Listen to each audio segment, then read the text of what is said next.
ನೆನೆವಾಗಿ ಭೂತಾಯಿ ನಿನ್ನೆದು ಹರಸ್ಯಾಳು. ಮಾವು ಮಲ್ಲಿಗೆಯೊಳಗೆ ಸುಳಿದಾಡಿ ಎಳೆಗಾಳಿ ಕೋಗಿಲೆ ಕೂಗು ಎಂದು ಸರಬಿಕ್ಕಿತೋ. ಅರಸರ ಕಥೆಯಲ್ಲ ಗುರುಗಳ ಮತಿಯಲ್ಲ ಬಿತ್ತಿ ಬೆಳೆದವರ ಪಾಡು ಹಾಡಾಯಿತೋ. ವೀರವ ಮಾಧವ ಕಾಣದ ಜನರು ಹೋದನು ಅರಿಯದೆ ಗಾದೆ ಕಟ್ಟಿದರು.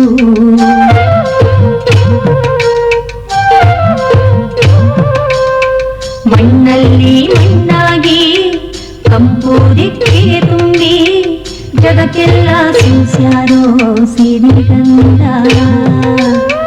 ಜಗಕ್ಕೆಲ್ಲ ಸೂಸ್ಯಾರೋ ಸಿರಿಗಂಧ. ನಮಸ್ಕಾರ. ಸಿರಿಗಂಧ ಪರಿವಾರದ ಪರವಾಗಿ ನಿಮ್ಮೆಲ್ಲರಿಗೂ ಸ್ವಾಗತ.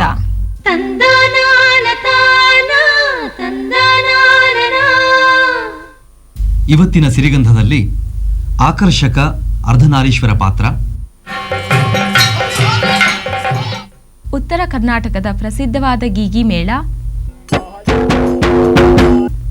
ಹೆಸರಾಂತ ಜನಪದ ಗಾಯಕರಾದ ಶ್ರೀ KR ಲಿಂಗಪ್ಪನವರ ಸಂದರ್ಶನ ಹಾಗೂ ಹಾಡು, ಎಳ್ಳು ಜೀರಿಗೆ ಬೆಳೆಯೋಳ ಭೂಮಿ ತಾಯ ಮತ್ತು ಚಿತ್ತಾಕರ್ಷಕ ಗೋಡೆ ಚಿತ್ತಾರಗಳು.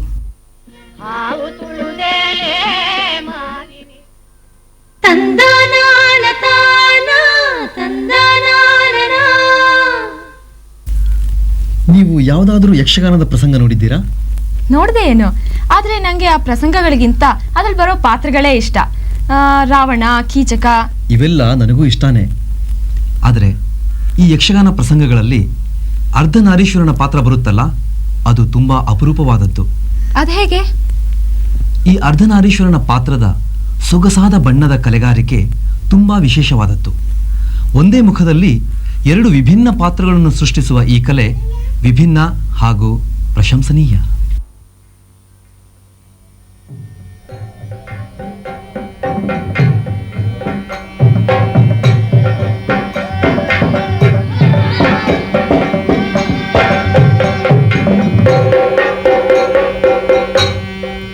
ಭೂಮಿಯ ಮೇಲೆ ಮನುಷ್ಯ ಅವತರಿಸಿದ ಕಾಲದಿಂದ ಲೋಕದ ಉಗಮ, ಜೀವ ವಿಕಾಸ ಇತ್ಯಾದಿಗಳ ಬಗೆಗೆ ಅನೇಕ ಬಗೆಯ ಚಿಂತನೆಗಳು ನಡೆಯುತ್ತಾ ಬಂದಿವೆ.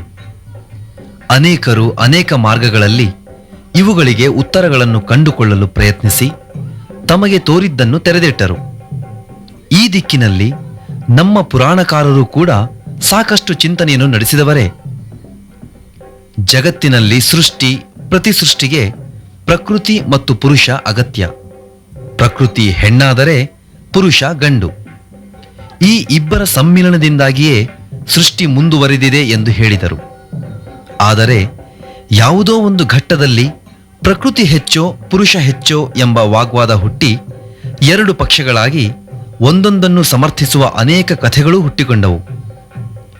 ಈ ಜಗಳ ಪರಿಹಾರದ ಉಪಾಯವಾಗಿ ಎಂಬಂತೆ ಗಂಡು ಹೆಣ್ಣು ದೇಹದ ಒಂದೊಂದು ಭಾಗ ಎರಡು ಸೇರಿಯೇ ಈಶ್ವರ ವ್ಯಕ್ತಿತ್ವ ಪೂರ್ಣಗೊಂಡಿದೆ ಎಂಬ ಅರ್ಧನಾರೀಶ್ವರನ ಸೃಷ್ಟಿಯಾಯಿತು. ಹೀಗೆ ಸೃಷ್ಟಿಯಾದ ಅರ್ಧನಾರೀಶ್ವರ ಸ್ವರೂಪವನ್ನು ಶಿಲ್ಪ, ಚಿತ್ರಗಳಲ್ಲಿ ಬಿಡಿಸಬಹುದಾದರೂ ರಂಗದ ಮೇಲೆ ಪಾತ್ರಧಾರಿಯೊಬ್ಬ ಪಾತ್ರವನ್ನು ಹಾಕಿ ಕುಣಿಯುವುದು ಕಷ್ಟಸಾಧ್ಯವಾದ ಕೆಲಸ. ಮುಖದ ಎಡಭಾಗಕ್ಕೆ ಹೆಣ್ಣಿನ ಸೌಮ್ಯ ರೂಪದ ಬಣ್ಣವನ್ನು, ಅಲಂಕಾರದ ಚಿತ್ತಾರವನ್ನು ಮಾಡಿಕೊಳ್ಳುವುದು, ಬಲಭಾಗಕ್ಕೆ ಶಿವನ ಮುಖಕ್ಕೆ ಅಗತ್ಯವಾದ ಬಣ್ಣಗಾರಿಕೆಯನ್ನು ಮಾಡಿಕೊಳ್ಳುವುದೇ ಒಂದು ಅದ್ಭುತವಾದ ಕಲೆಗಾರಿಕೆ. ಈ ಬಣ್ಣಗಾರಿಕೆಗೆ ಸಾಕಷ್ಟು ಸಮಯ ತೆಗೆದುಕೊಳ್ಳುತ್ತದೆ. ಇನ್ನು ಒಂದೊಂದು ಭಾಗಕ್ಕೆ ಅಗತ್ಯವಾದ ಉಡುಗೆ ತೊಡುಗೆಗಳನ್ನು ಧರಿಸುವುದೂ ಒಂದು ಚಮತ್ಕಾರವೇ. ಪಾತ್ರಧಾರಿ ರಂಗದ ಮೇಲೆ ಬಂದು ಕುಣಿತ ಪ್ರಾರಂಭಿಸಿ ಒಂದು ಪಕ್ಕದಿಂದಲೇ ಕುಣಿದು ಮತ್ತೊಂದು ಪಕ್ಕಕ್ಕೆ ತಿರುಗಿ ಕುಣಿದು ಎರಡೂ ಬೇರೆ ಬೇರೆ ಪಾತ್ರಗಳೆಂಬಂತೆ ಮಾಡುವ ಚಮತ್ಕಾರ ಒಬ್ಬನೇ ಪಾತ್ರಧಾರಿಯಿಂದ ಇದು ಹೇಗೆ ಸಾಧ್ಯ ಎಂದು ನಮ್ಮನ್ನು ವಿಸ್ಮಿತರನ್ನಾಗಿ ಮಾಡದಿರದು. ಅರ್ಧನಾರೀಶ್ವರನ ಕಲ್ಪನೆಯ ಬಗೆಗೆ ಎರಡು ಕಥೆಗಳಿವೆ. ಲೋಕದಲ್ಲಿ ಸಾಕಷ್ಟು ಪ್ರಜಾವೃದ್ಧಿ ಇಲ್ಲದ ಕಾರಣ ಬ್ರಹ್ಮನು ಶಿವನನ್ನು ಕುರಿತು ತಪಸ್ಸು ಮಾಡಲಾಗಿ ಶಿವನು ತನ್ನ ಶಕ್ತಿ ರೂಪವನ್ನು ಪ್ರತ್ಯೇಕಗೊಳಿಸಿ ದಕ್ಷಪುತ್ರಿಯಾಗಿ ಜನಿಸುವಂತೆ ಅಪ್ಪಣೆ ಮಾಡಿದನು. ಹೀಗೆ ಶಕ್ತಿಯಿಂದ ಕೂಡಿದ್ದ ಶಿವನಿಗೆ ಅರ್ಧನಾರೀಶ್ವರನೆಂಬ ಹೆಸರು ಬಂತೆಂಬುದು ಒಂದು ಕಥೆ. ಮತ್ತೊಂದು ಕಥೆಯ ಪ್ರಕಾರ ಗಣನಾಯಕನಾಗಿದ್ದ ಭೃಂಗಿ ಮೋಕ್ಷಾರ್ಥಿಯಾಗಿ ತಪಸ್ಸು ಮಾಡುವಾಗ ಪಾರ್ವತಿಯ ರೂಪವನ್ನು ಅಸಡ್ಡೆ ಮಾಡಿ ಕೇವಲ ಶಿವನ ನಿರ್ಗುಣ ರೂಪವನ್ನೇ ಧ್ಯಾನಿಸತೊಡಗಿದನಂತೆ. ಇದರಿಂದ ಕುಪಿತಳಾದ ಪಾರ್ವತಿ ಭೃಂಗಿಯ ತೇಜಸ್ಸನ್ನು ಕುಗ್ಗಿಸಿದಳು. ಶಿವ ತನ್ನ ಭಕ್ತನ ಮೇಲಿನ ಅಭಿಮಾನದಿಂದ ಭೃಂಗಿಗೆ ದಂಡಾಯುಧವನ್ನು ಕೊಟ್ಟಾಗ ಪಾರ್ವತಿ ಇನ್ನಷ್ಟು ಕ್ರುದ್ಧಳಾಗಿ ಕೇದಾರ ಕ್ಷೇತ್ರದಲ್ಲಿ ತಪಸ್ಸು ಮಾಡಿ ಶಿವನ ಅರ್ಧಾಂಗವನ್ನು ಆಕ್ರಮಿಸಿಕೊಂಡಳು. ಇದರಿಂದ ಶಿವನಿಗೆ ಅರ್ಧನಾರೀಶ್ವರನೆಂಬ ಹೆಸರು ಬಂತು. ಒಟ್ಟಿನಲ್ಲಿ ಅರ್ಧನಾರೀಶ್ವರ ಸತಿಪತಿಯರ ಅವಿನಾಭಾವದ ಅನ್ಯೋನ್ಯತೆಯ ಸಂಕೇತ. ಇಂತಹ ಒಂದು ಪಾತ್ರ ಸೃಷ್ಟಿಯನ್ನ ಶ್ರೀ ಕೊಳ್ಳೂರು ರಾಮಚಂದ್ರರಾವ್ ಅವರು ಅತ್ಯಾಕರ್ಷಕ ಹಾಗೂ ಸಮರ್ಪಕವಾಗಿ ನಿರ್ವಹಿಸುವುದರಲ್ಲಿ ನಿಸ್ಸೀಮರು.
ಆಸಫ್, ಗೀಗಿ ಅಂದ್ರೆ ಏನ್ ಹೇಳಿ? ಅಷ್ಟು ಗೊತ್ತಿಲ್ವಾ? ನಮ್ಮ ಕನ್ನಡದಲ್ಲಿ ಕಾಗುಣಿತ ಇಲ್ವಾ? ಗಾಗಾ, ಗೀಗಿ, ಗೂಗು. ಇದು ಉತ್ತರ ಕರ್ನಾಟಕದಲ್ಲಿ ಒಂದು ಪ್ರಸಿದ್ಧವಾದ ಹಾಡುಗಾರಿಕೆಯ ಬಗೆ. ಇದೆಂತ ಹಾಡ್ರಿ? ಇದರಲ್ಲಿ ಮಾತಿಲ್ಲ, ಪದಗಳಿಲ್ಲ, ಅರ್ಥ ಇಲ್ಲ. ಗಾ, ಗು, ಗೆ. ಇದರಲ್ಲಿ ಗೀಗಿ ಬರೋದು ಪದ್ಯದ ಪ್ರತಿ ಚರಣದ ಕಡೆಯಲ್ಲಿ.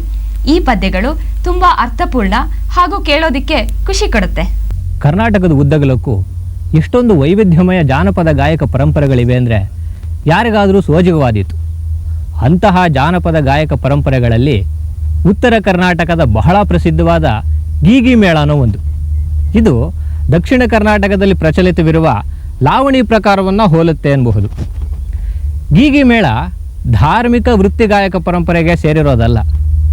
ಈ ಮೇಳದಲ್ಲಿ ಮೂವರಿದ್ದು ಮುಮ್ಮೇಳ ಗಾಯಕ ಡಪ್ಪು ಬಾರಿಸುತ್ತಾ ಹಾಡ್ತಾನೆ. ಅವನ ಜೊತೆಗೆ ಏಕತಾರಿ ಮತ್ತು ತುಂತುಣಿಗಳನ್ನು ನುಡಿಸುತ್ತಾ ಉಳಿದವರು ಹಿಮ್ಮೇಳವಾಗಿ ಪ್ರತಿ ಸಾಲಿನ ಕೊನೆಯಲ್ಲಿ ಗೀಯ ಗೀಯ ಗಾಗಿಯ ಗೀಯ ಎಂದು ಸೊಲ್ಲಿಕ್ಕುತ್ತಾರೆ. ಬಹುಶಃ ಇದಕ್ಕಾಗಿಯೇ ಈ ಮೇಳಕ್ಕೆ ಗೀಗಿ ಮೇಳ ಎಂದು ಹೆಸರು ಬಂದಿರಬಹುದು.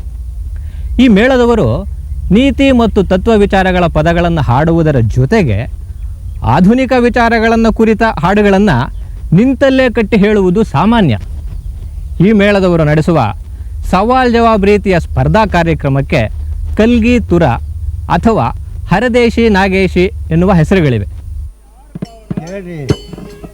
ಹೇ ಕೂರಿ ಮಾರಿ ಅಂತೆ ನಮ್ಮನ್ನ ಕಿಲ್ಲದಾನಿದಾರ ಬೆರ್ಕಿ ಬ್ರಿಟಿಷರು ಬಂದು ಇಲ್ಲಿ ತನಕ, ಬೆರ್ಕಿ ಬ್ರಿಟಿಷರು ಬಂದು ಇಲ್ಲಿ ತನಕ.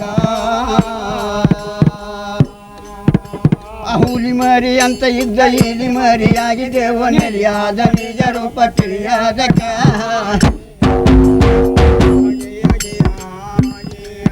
ಏ ಹುಲಿ ಮರಿ ಅಂತ ಇದ್ದ ಇಲ್ಲಿ ಮರಿಯಾಗಿದ್ದೇವ ನೆಲೆಯಾದ ನಿಜ ರೂಪ ತಿಳಿಯಾದಕ.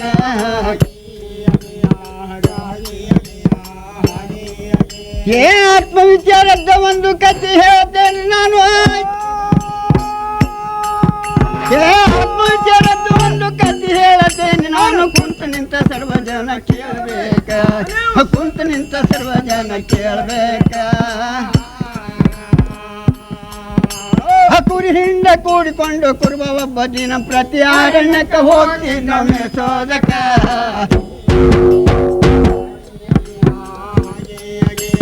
ಕುರಿ ಹಿಂಡ ಕೂಡಿಕೊಂಡು ಕುರುಬ ಒಬ್ಬ ದಿನ ಪ್ರತಿ ಅರಣ್ಯಕ್ಕೆ ಹೋಗ್ತಿದ್ದ ಮೇಸೋದಕ.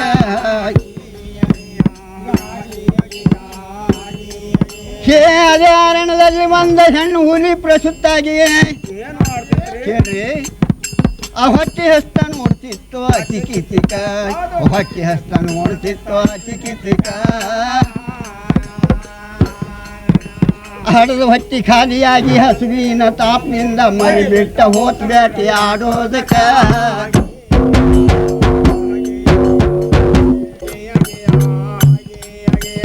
ನೆತ್ತರು ಸಹಿತ ಆರಿದ್ದಿಲ್ಲ ಹತ್ತಿರ ಹೋಗಿ ಮೈ ಒರೆಸಿ ಎತ್ತಿಕೊಂಡ ಬಂದ ದ್ವಾಕಿ ಮಾಡೋದಕ್ಕ, ಎತ್ತಿಕೊಂಡ ಬಂದ ದ್ವಾಕಿ ಮಾಡೋದಕ್ಕ. ಕೂರಿ ದಡ್ಡಿಯೊಳಗೆ ಬಿಟ್ಟ ಕೂರಿ ಮರನ ಹಾಲು ಕುಡ್ದ ಹುಲಿ ಮಾರಿ ದೊಡ್ಡದಾತೋ ದಿನ ದಿನಕ.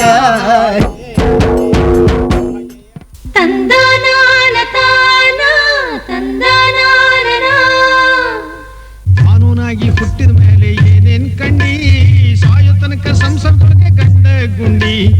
ಏರಿಕೊಂಡು ಹೋಗೋದಿಲ್ಲ ಸತ್ತಗ ಬಂಡಿ, ಇರೋದ್ರೊಳಗೆ ಒಮ್ಮೆ ನೋಡು ಜೋಗದ ಗುಂಡಿ. ಏರಿಕೊಂಡು ಹೋಗೋದಿಲ್ಲ ಸತ್ತಗ ಬಂಡಿ. ಈಗಾಗಲೇ ನೀವೆಲ್ಲ ಈ ಹಾಡನ್ನ ಕೇಳಿ ಆನಂದಿಸಿರ್ಬೇಕಲ್ವಾ? ತಮ್ಮ ಮಧುರ ಕಂಠದಿಂದ ಈ ಹಾಡನ್ನು ಹಾಡಿದವರು ತರೀಕೆರೆಯ ಶ್ರೀ KR ಲಿಂಗಪ್ಪನವರು. ಇತ್ತೀಚೆಗೆ ಜನಪದ ಗೀತೆಗಳು ಎಲ್ಲೆಲ್ಲೂ ಜನಪ್ರಿಯವಾಗುತ್ತಿವೆ. ಅಭಿಮಾನಿಗಳು ದಿನೇ ದಿನೇ ಹೆಚ್ಚುತ್ತಿದ್ದಾರೆ. ಈ ಗೀತೆಗಳು ಹೀಗೆ ಜನಪ್ರಿಯಗೊಳ್ಳುವುದರ ಹಿಂದೆ ಅನೇಕ ಮಹನೀಯರು ಶ್ರಮಿಸಿದ್ದಾರೆ. ಅಂಥವರಲ್ಲಿ ಶ್ರೀ KR ಲಿಂಗಪ್ಪನವರು ಒಬ್ಬರು. ಜನಪದ ಗೀತೆಗಳನ್ನು ಮನಮುಟ್ಟುವಂತೆ ಹಾಡುವುದಲ್ಲದೆ ಅವುಗಳಿಗೆ ವ್ಯಾಖ್ಯಾನವನ್ನು ಮಾಡಿ ಸಭಿಕರನ್ನು ಸಂತಸಗೊಳಿಸುವ ಕಲೆಯಲ್ಲಿ ಇವರು ಪ್ರಸಿದ್ಧರು. ಚಿಕ್ಕಮಗಳೂರು ಜಿಲ್ಲೆಯ ತರೀಕೆರೆ ತಾಲೂಕಿನ ಕಲ್ಲೇನಹಳ್ಳಿಯಲ್ಲಿ ಜನಿಸಿದ ಶ್ರೀಯುತರು ಕರ್ನಾಟಕ ಜಾನಪದ ಕ್ಷೇತ್ರಕ್ಕೆ ಕಳೆದ 4 ದಶಕಗಳಿಂದಲೂ ಸೇವೆಯನ್ನು ಸಲ್ಲಿಸುತ್ತಿದ್ದಾರೆ. ಈಗ ಶ್ರೀಯುತರನ್ನು ಸಂದರ್ಶಿಸಿ ಅವರಿಂದ ಒಂದು ಹಾಡನ್ನು ಕೇಳೋಣ. ತಾವು ಈ ಕ್ಷೇತ್ರಕ್ಕೆ ಅಂದರೆ ಈ ಜಾನಪದ ಕ್ಷೇತ್ರಕ್ಕೆ ಬರಬೇಕಾದ್ರೆ ಹಿಂದಿನಿಂದಲೂ ತಾವು ಹಾಡಿಕೊಂಡು ಇದುವರೆಗೂ ಬರ್ತಾ ಇದ್ದೀರಾ. ಇದಕ್ಕೆ ಕಾರಣಕರ್ತರು ಯಾರು, ಮತ್ತು ಇದರಲ್ಲಿ ಆಸಕ್ತಿ ಆದರೂ ನಿಮಗೆ ಹೇಗೆ ಬೆಳೀತು ಅನ್ನೋದನ್ನು ನಮ್ಮ ವೀಕ್ಷಕರಿಗೆ ತಿಳಿಸ್ತೀರಾ? ಮೂರ್ತಿಯವರೇ, ಬಹಳ ಅಭಿಮಾನದಿಂದ ನಾನು ತಮ್ಮಲ್ಲಿ ಒಂದು ಮಾತನ್ನು ಮತ್ತು ನಮ್ಮ ಜನತೆಗೆ ಒಂದು ಮಾತನ್ನು ಭಿನ್ನವಿಸಿಕೊಳ್ತಾ ಇದ್ದೇನೆ. ಚಿಕ್ಕಮಗಳೂರು ಜಿಲ್ಲೆಯ ತರೀಕೆರೆ ತಾಲೂಕಿನಲ್ಲಿ ನನ್ನ ಹುಟ್ಟಿದೂರು ಕಲ್ಲೇನಹಳ್ಳಿ. ನನ್ನ ಹೆತ್ತ ತಾಯಿ ಬಸಮ್ಮ ನಿರಕ್ಷರಿಯಾದರೂ ಕೂಡ ಅತ್ಯಂತ ಸುಂದರವಾಗಿ ಹಾಡ್ತಾಯಿದ್ರು. ನಾನು ಬಾಲ್ಯದಲ್ಲಿದ್ದು ಮುಂಜಾನೆ ಅದನ್ನು ಕೇಳ್ತಾ ಹೋದರೆ ಸುಮ್ಮನೆ ಮೈ ಮನಸ್ಸು ಸೋತು ಹೋಗ್ತಾ ಇದ್ದೆ. ಆವಾಗ ನನಗೇನೂ ಗೊತ್ತಿರಲಿಲ್ಲ. ದೊಡ್ಡವನಾಗಿ ಕಾಲೇಜಿಗೆ ಹೋದ ಮೇಲೆ ನಾನು ಈ ಬಗ್ಗೆ ಸ್ವಲ್ಪ ಅದನ್ನು ಬಗ್ಗೆ ವಿಚಾರ ಮಾಡಬೇಕು, ಹಾಡಬೇಕು, ಅದರಲ್ಲಿ ಈ ಅಂತಃಸತ್ವ ಏನಿದೆ ತಿಳ್ಕೊಳ್ಬೇಕು ಅಂತಂತ ಹೇಳಿ ಪ್ರಯತ್ನ ಮಾಡಿದಾಗ ನನಗೆ ರೋಮಾಂಚನ ಅನ್ನಿಸ್ತು. ಜಾನಪದ ಸಾಹಿತ್ಯ ಜೀವಂತ ಜನಾಂಗದ ಜೀವನಾನುಭವ. ತಿಳಿ ಮಾತಿನಲ್ಲಿ, ಸವಿ ಸೊಲ್ಲಿನಲ್ಲಿ, ಆಡು ಮಾತಿನಲ್ಲಿ ನಾಡ ಜನರ ಹೃದಯವನ್ನು ತೆರೆದಿಟ್ಟ ಸಾಹಿತ್ಯ ಇದುವೇ ಜಾನಪದ ಸಾಹಿತ್ಯ. ಇಂತಹ ಸಾಹಿತ್ಯ ಕೃಷಿಯನ್ನು ಅಭ್ಯಾಸ ಮಾಡಬೇಕು. ನನಗೆ ತಿಳಿದಂತೆ ಹಾಡಬೇಕು ಅಂತಂತ ಹೇಳಿ ಅದನ್ನು ಜಾನಪದವನ್ನು ಹಾಡಿ ಅದನ್ನು ವ್ಯಾಖ್ಯಾನಿಸುತ್ತಾ ಬಂದದ್ದನ್ನು ನಾಡಿನ ಜನ ಅಖಂಡ ಕರ್ನಾಟಕದ ತುಂಬ ಅದನ್ನು ಮೆಚ್ಚಿಕೊಂಡಿದ್ದಾರೆ ಅಂತ ಅನ್ನೋದನ್ನು ಬಹಳ ಅಭಿಮಾನದಿಂದ ಹೇಳ್ತೇನೆ. ಬಹಳ ಹೆಮ್ಮೆಯಿಂದ ಮತ್ತು ನಾನು ಕೃತಜ್ಞತೆಯಿಂದ ನಾನು ಜ್ಞಾಪಿಸಿಕೊಳ್ತೇನೆ. ನನ್ನ ತಂದೆ ಶ್ರೀಮಾನ್ ಪಟೇಲ್ ರಂಗಪ್ಪನವರು ಮತ್ತು ನನ್ನ ತಾಯಿ ಹೆತ್ತ ತಾಯಿ ಶ್ರೀಮತಿ ಬಸಮ್ಮನವರು ಈ ಜಾನಪದದ ಒಂದು ನನ್ನ ಆಕರ್ಷಣೆಗೆ ಮೂಲ ಕಾರಣ, ಅದೇ ಒಂದು ಪ್ರೇರಕ ಶಕ್ತಿ ಅಂತಂತ ಹೇಳಿ ಬಹಳ ಕೃತಜ್ಞತೆಯಿಂದ ಈ ಮಾತಿನಲ್ಲಿ ಅವರನ್ನು ನಾನು ಸ್ಮರಿಸ್ತೇನೆ. ಮತ್ತು ಅದೇ ಕಾರಣ ಅಂತಂತ ಹೇಳಿ ಬಹಳ ಸಂತೋಷದಿಂದ ನನ್ನ ನಾಡವರಿಗೆ ನಾನು ಈ ಮೂಲಕ ಹೇಳ್ತಾ ಇದ್ದೇನೆ. ಹಿಂದೆ ನೀವು ಹಾಡ್ತಿದ್ದಂಥ ಜಾನಪದ ಗೀತೆಗಳಲ್ಲೂ ಇಂದು ಅನೇಕರು ಹೊಸಬರು ಜನಪದ ಹಾಡುಗಳನ್ನು ಹಾಡ್ತಾ ಬರ್ತಾ ಇದ್ದಾರೆ, ಈಗಲೂ ಹಾಡ್ತಾನೂ ಇದ್ದಾರೆ. ಈ ಹಿಂದೆ ಹಾಡ್ತಿದ್ದಕ್ಕೂ ಈಗ ಹಾಡ್ತಾ ಇರೋರಿಗೂ ಏನಾದರೂ ವ್ಯತ್ಯಾಸ ನಿಮ್ಮಲ್ಲಿ ಕಂಡು ಬರ್ತಾ ಇದೆಯೇ? ಆ ಸೊಗಡು, ಆ ಜಾನಪದ ಸೊಗಡು ಏನಾದರೂ ಉಳಿದಿದೆಯೇ? ಮೂರ್ತಿಯವರೇ, ತಮ್ಮ ಪ್ರಶ್ನೆ ಬಹಳ ಮುಖ್ಯವಾದದ್ದು. ಯಾಕೆಂದರೆ ಆಧುನಿಕತೆ ಕಾಲಿಡ್ತಿದ್ದಂತೆ ಬಹುಶಃ ನಮ್ಮ ಜಾನಪದ ಸಾಹಿತ್ಯದ ರೂಪುರೇಷೆಗಳನ್ನು ಕಳೆದ ಸುಮಾರು 50 ವರ್ಷಗಳಿಂದ ಈ ನಾಡಿನಲ್ಲಿ ಜಾನಪದ ಪ್ರಸಾರ ಮಾಡ್ತಕ್ಕಂಥ ನನ್ನನ್ನು ಕೇಳಿದ್ದು ನನಗೆ ತುಂಬ ಸಂತೋಷ. ನಾಡಿನ ಜನ ಈ ಬಗ್ಗೆ ಚಿಂತನೆ ಮಾಡಬೇಕಂತಂಥೇಳಿ ತಮ್ಮಲ್ಲಿ ನಾನು ವಿನಂತಿ ಮಾಡಿಕೊಂಡು, ಜಾನಪದ ಅವಿನಾಶಿ, ಅದು ಎಂದೂ ನಾಶವಾಗೋದಿಲ್ಲ. ಎಲ್ಲಿನವರೆಗೆ ಜನಪದ ಇರ್ತದೆ, ಎಲ್ಲಿನವರೆಗೆ ಜನತೆ ಇರ್ತದೆ, ಅಲ್ಲಿನವರೆಗೂ ಜಾನಪದ ಸಾಹಿತ್ಯ ಸೃಷ್ಟಿ ಆಗ್ತಾನೇ ಇರ್ತದೆ. ಜಾನಪದ ಕಲೆ ಒಂದಲ್ಲ ಒಂದು ರೂಪದಲ್ಲಿ ಅದು ಬರ್ತಾನೆ ಇರ್ತದೆ, ಬೆಳವಣಿಗೆ ಆಗ್ತಾನೆ ಇರ್ತದೆ. ಆದರೆ ಇವತ್ತಿನ ಕಾಲದಲ್ಲಿ ಈ ಮೀಡಿಯಾಸ್ ಏನಿದೆ, ರೇಡಿಯೋ, ಟೆಲಿವಿಷನ್ ಮತ್ತು ಇಂಥ ಒಂದು ಸಾಧನ ಸಂಪರ್ಕಗಳು, ವೈಜ್ಞಾನಿಕ ವಿಧಾನಗಳಿಂದ ಅಂದಿನ ಬೀಸೆಕಲ್ಲಿನ ಹಾಡು ಇವತ್ತಿಲ್ಲದೆ ಇರಬಹುದು, ಅಂದಿನ ಕೋಲಾಟದ ಹಾಡು ಮತ್ತು ಇತರೆ ಹಾಡು ಇವತ್ತಿಲ್ಲದೆ ಸೃಷ್ಟಿಯಾಗದೇ ಇರಬಹುದು. ಆದರೆ ಅದೇ ಅದರ ಧಾಟಿಯಲ್ಲಿ ಬೇರೆ ಹಾಡುಗಳು ಸೃಷ್ಟಿ ಆಗ್ತಾ ಇದೆ. ಜಾನಪದ ಸಾಹಿತ್ಯ ಮತ್ತು ಕಲೆ ಅದು ಎಂದೂ ಕೂಡ ಆಯಾ ಕಾಲಕ್ಕೆ ತಕ್ಕಂಥ ಸೃಷ್ಟಿ ಆಗ್ತದೆ ಅಂತಂತ ಹೇಳಿ ನಾನು ತಮಗೆ ಬಹಳ ಸಂತೋಷದಿಂದ ಈ ಒಂದು ಮಾತು ಹೇಳ್ತೇನೆ. ಮತ್ತೆ ಹೇಳ್ತೇನೆ, ತಮ್ಮಲ್ಲಿ ನಾಡಿನ ಜನತೆಗೆ ನನ್ನ ಮನವಿ ಇರ್ತಿದ್ದೇನೆ, ಜಾನಪದ ಎಂದೂ ಅವಿನಾಶಿ. ತಾಯಿದ್ರೆ ತವರ್ ಹೆಚ್ಚು, ತಂದಿದ್ರೆ ಬಳಗ ಹೆಚ್ಚು, ಸಾವಿರಕ್ಕೆ ಹೆಚ್ಚು ಪತಿ ಪುರುಷ. ತಾಯಿದ್ರೆ ತವರ್ ಹೆಚ್ಚು, ತಂದಿದ್ರೆ ಬಳಗ ಹೆಚ್ಚು, ಸಾವಿರಕ್ಕೆ ಹೆಚ್ಚು ಪತಿ ಪುರುಷ. ಸಾವಿರಕ್ಕೆ ಹೆಚ್ಚು ಪತಿ ಪುರುಷ ಹೊಟ್ಟಿಯ, ಸಾವಿರಕ್ಕೆ ಹೆಚ್ಚು ಪತಿ ಪುರುಷ ಹೊಟ್ಟಿಯ. ಮಾಣಿಕದ ಹರಳು ಮಗ ಹೆಚ್ಚು, ಮಗ ಹೆಚ್ಚು. ತಾಯಿಲ್ದ ತವರಿಗೆ ಹೋಗದಿರು ನನ್ನ ಮನವೇ, ನೀರಿಲ್ದ ಕೆರಿಗೆ ಕರ ಬಂದು. ತಾಯಿಲ್ದ ತವರಿಗೆ ಹೋಗದಿರು ನನ್ನ ಮನವೇ, ನೀರಿಲ್ದ ಕೆರಿಗೆ ಕರ ಬಂದು. ನೀರಿಲ್ದ ಕೆರಿಗೆ ಕರ ಬಂದು ತಿರುಗುವಾಗ, ನೀರಿಲ್ದ ಕೆರಿಗೆ ಕರ ಬಂದು ತಿರುಗುವಾಗ, ಆಗ ನೋಡದರ ದುಃಖಗಳ ದುಃಖಗಳು. ಅತ್ತಿಗೆ ಹಾಡಿಯಲಿ ಹತ್ತೆಮ್ಮೆ ಕಾರಿಯಲಿ, ಹಿತ್ತಿಲ ಬಾಳೆ ಚಿಗುರಲಿ ಚಿಗುರಲಿ. ಹಿತ್ತಿಲಿನ ಬಾಳೆ ಚಿಗುರಲಿ ಅತ್ತೆ ಎಂದು, ಅತ್ತಿಗೆ ಮಗಳು ಕರಿಯಲಿ ಕರಿಯಲಿ. ಬಳಗವು ಹೆಚ್ಚಲಿ ಬಂಧನ ತಗಲಿ, ಕೊಳಗದಲ್ಲಿ ಹೊನ್ನ ಅಳೆಯಲಿ ಅಳೆಯಲಿ. ಬಳಗವು ಹೆಚ್ಚಲಿ ಬಂಧನ ತಗಲಿ, ಕೊಳಗದಲ್ಲಿ ಹೊನ್ನ ಅಳೆಯಲಿ ಅಳೆಯಲಿ. ಕೊಳಗದಲ್ಲಿ ಹೊನ್ನ ಅಳೆಯಲಿ, ತೌರ್ ಮನೆಯ ನಡುಮನೆ ಜ್ಯೋತಿ ಬೆಳಗಲಿ ಬೆಳಗಲಿ.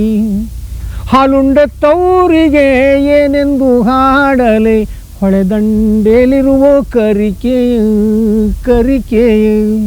ಹೊಳೆಯ ದಂಡೇಲಿ ಇರುವ ಕರಿಕೆಯ ಕೂಡಿ ಹಂಗೆ, ಹಬ್ಬಾಲೆ ಅವರ ರಸಬಳ್ಳಿ ರಸಬಳ್ಳಿ. ಆಚಾರಕರ ಸಾಗು, ನೀತಿಗೆ ಪ್ರಭುವಾಗು, ಮಾತಿನಲ್ಲಿ ಚೂಡಾಮಣಿಯಾಗು. ಆಚಾರಕರ ಸಾಗು, ನೀತಿಗೆ ಪ್ರಭುವಾಗು, ಮಾತಿನಲ್ಲಿ ಚೂಡಾಮಣಿಯಾಗು. ಮಾತಿನಲ್ಲಿ ಚೂಡಾಮಣಿಯಾಗು ನನ್ನ ಕಂದ, ಮಾತಿನಲ್ಲಿ ಚೂಡಾಮಣಿಯಾಗು ನನ್ನ ಕಂದ. ಜ್ಯೋತಿಯೇ ಆಗು ಜಗಕ್ಕೆಲ್ಲ ಜಗಕ್ಕೆಲ್ಲ. ತಂದನಾನ ತಾನ ತಂದನಾನ. ಮಧುಬನಿ ಚಿತ್ತಾರದ ಬಗ್ಗೆ ಕೇಳಿದ್ರಾ?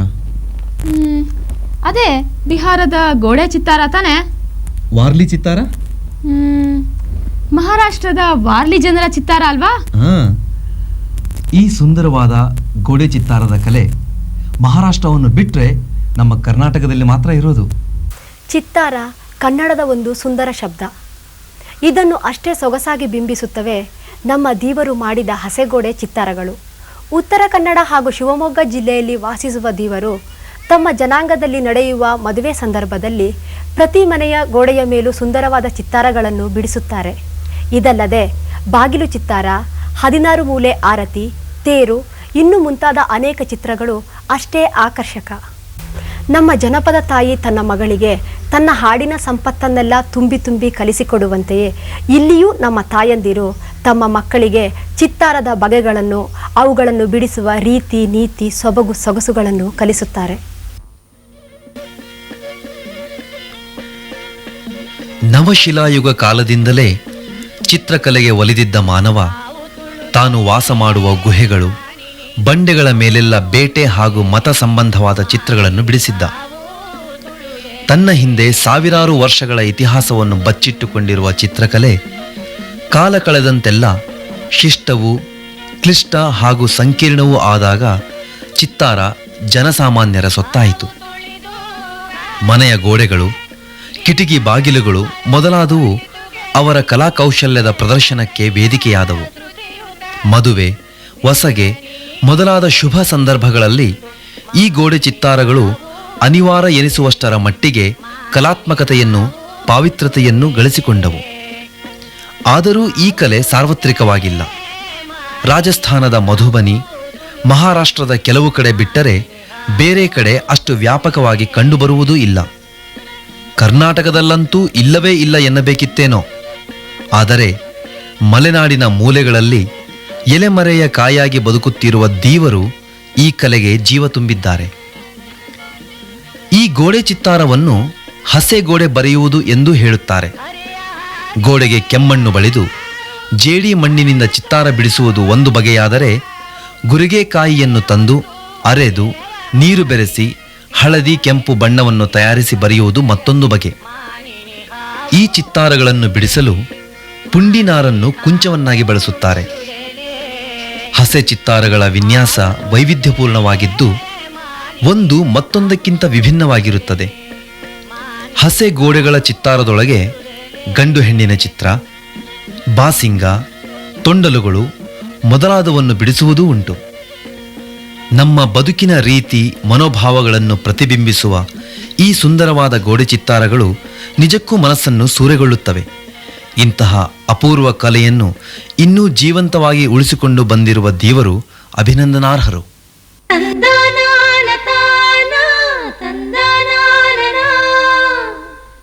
ಪ್ರಿಯ ವೀಕ್ಷಕರೇ, ನಮ್ಮ ಸಿರಿಗಂಧ ಮಾಲಿಕೆಯ ಕಾರ್ಯಕ್ರಮಗಳು ನಿಮಗೆಲ್ಲರಿಗೂ ಮೆಚ್ಚುಗೆಯಾಗಿವೆ ಎಂದು ನಮ್ಮ ಭಾವನೆ. ಕರ್ನಾಟಕ ಜಾನಪದ ಪರಿಷತ್ತು ಈ ನಾಡಿನ ಉದ್ದಗಲಕ್ಕೂ ಜನಪದ ಸಂಸ್ಕೃತಿಯನ್ನು ಸಿರಿಗಂಧದ ಮೂಲಕ ಪರಿಚಯಿಸಲು ಅಪಾರವಾಗಿ ದುಡಿಯುತ್ತಿದೆ. ಈ ದಿಕ್ಕಿನಲ್ಲಿ ಮತ್ತಷ್ಟು ಶ್ರಮ ಪಡಲು ಅದು ಸಿದ್ಧವಾಗಿದೆ. ಮತ್ತೆ ಮುಂದಿನ ವಾರ ನಾವು ನೀವು. ಅಲ್ಲಿಯವರೆಗೆ ನಮಸ್ಕಾರ. ನಾಡೋಜ ಎಚ್.ಎಲ್. ನಾಗೇಗೌಡರು ಬೆಂಗಳೂರು ಮೈಸೂರು ಹೆದ್ದಾರಿಯಲ್ಲಿ ನಿರ್ಮಿಸಿರುವ ಜಾನಪದ ಲೋಕ ಜನಪದರ ಸಮಸ್ತ ಬದುಕಿನ ವಿಸ್ಮಯಗಳನ್ನು ತೆರೆದಿಡುವ ಅದ್ಭುತ ಲೋಕ. ವಿದ್ಯಾವಂತರಾದ ನಾಗೇಗೌಡರು ಯಾವ ಕಾಲಕ್ಕೂ ಹಳ್ಳಿಯನ್ನು ಬಿಡದೆ ಅದನ್ನು ಕಟ್ಟಿಕೊಂಡೇ ಬದುಕಿದವರು. ನೆಲಮೂಲ ಸಂಸ್ಕೃತಿಯ ವಿಹಂಗಮ ನೋಟ ನೀಡುವ ದೇಸಿ ಸಂಪತ್ತಿನ ಸಿರಿಭಂಡಾರ. ಗರಿಬಿಚ್ಚಿ ನಿಂತ ಗ್ರಾಮೀಣ ಭಾರತ ಈ ಜಾನಪದ ಲೋಕ.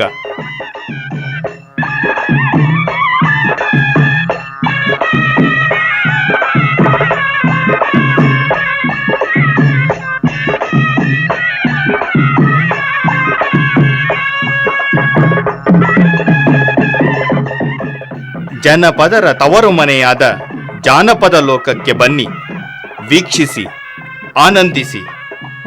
ವಿವರಗಳಿಗಾಗಿ ಸಂಪರ್ಕಿಸಿ.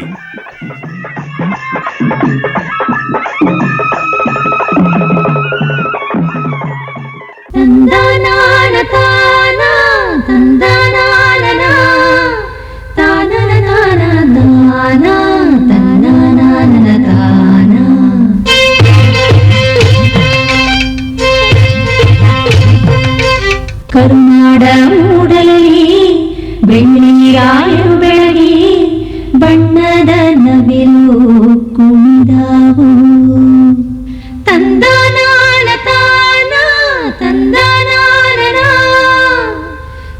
ಪ್ರೀತಿಯ ಮಳೆ ಹುಯ್ದು ಮುತ್ತುಗಳ ತೆನೆಬಾಗಿ ಭೂತಾಯಿ ನೆನೆದು ಹರಸ್ಯಾಳು. ಮಾವು ಮಲ್ಲಿಗೆಯೊಳಗೆ ಸುಳಿದಾಡಿ ಎಳೆಗಾಡಿ ಕೋಗಿಲೆ ಕುಹು ಎಂದು ಸರಬಿಕ್ಕಿತೋ. ಅರಸರ ಕಥೆಯಲ್ಲ ಗುರುಗಳ ಮತಿಯಲ್ಲ ಬಿತ್ತಿ ಬೆಳೆದವರ ಪಾಡು ಹಾಡಾಯಿತೋ. ಭೇದವಾದವ ಕಾಣದ ಜನರು ಓದನು ಅರಿಯದೆ ಗಾದೆ ಕಟ್ಟಿದರು.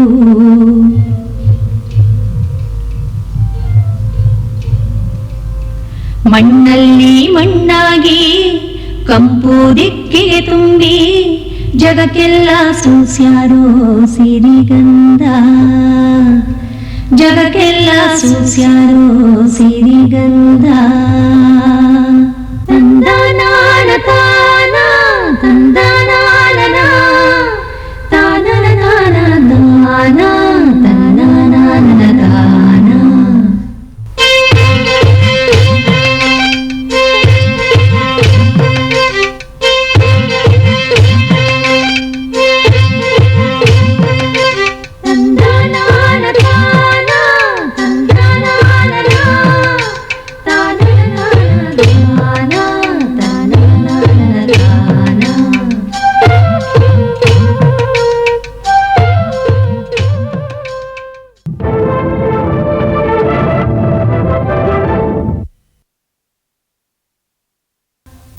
ನಮಸ್ಕಾರ.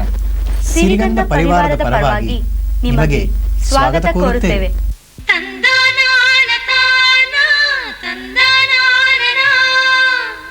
ಭಾರತೀಯ ಸಂಸ್ಕೃತಿಯು ಘನ ಗಂಭೀರತೆಯಿಂದ ಉಳಿಯಬೇಕಾದರೆ ಪ್ರತಿಯೊಂದು ಜನಾಂಗದವರು ತಮ್ಮ ಪದ್ಧತಿ, ಪರಂಪರೆ, ಉಡುಪು, ನೃತ್ಯ, ಸಂಗೀತ, ಹಬ್ಬ, ಉತ್ಸವ ಹಾಗೂ ಸಾಮಾಜಿಕ ಆಚರಣೆಗಳನ್ನು ಉಳಿಸಿಕೊಂಡು ಸದಾಕಾಲವು 100ಕ್ಕೆ 100ರಷ್ಟು ಭಾರತೀಯರಾಗಿ ಉಳಿಯಲು ಪ್ರಯತ್ನಿಸಬೇಕು ಎಂದು ಕೊಡಗಿನ ಸುಪುತ್ರರಾದ ದಿವಂಗತ ಜನರಲ್ KM ಕಾರ್ಯಪ್ಪನವರು ಹೇಳ್ತಾ ಇದ್ರು.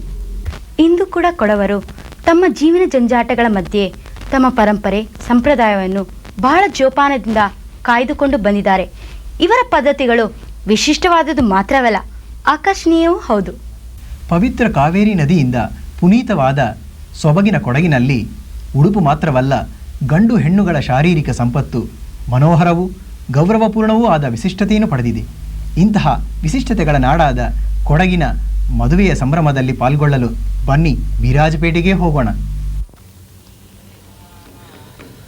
ಪ್ರಕೃತಿಯ ಎಲ್ಲ ವೈಭವದಿಂದ ಕೂಡಿದ ಕೊಡಗಿನ ಹಿರಿಯ ಸಾಂಸ್ಕೃತಿಕ ಪರಂಪರೆಯನ್ನು ಎತ್ತಿ ಹಿಡಿಯುವ ಕೊಡವರ ಮದುವೆಯೇ ಒಂದು ವಿಶಿಷ್ಟ.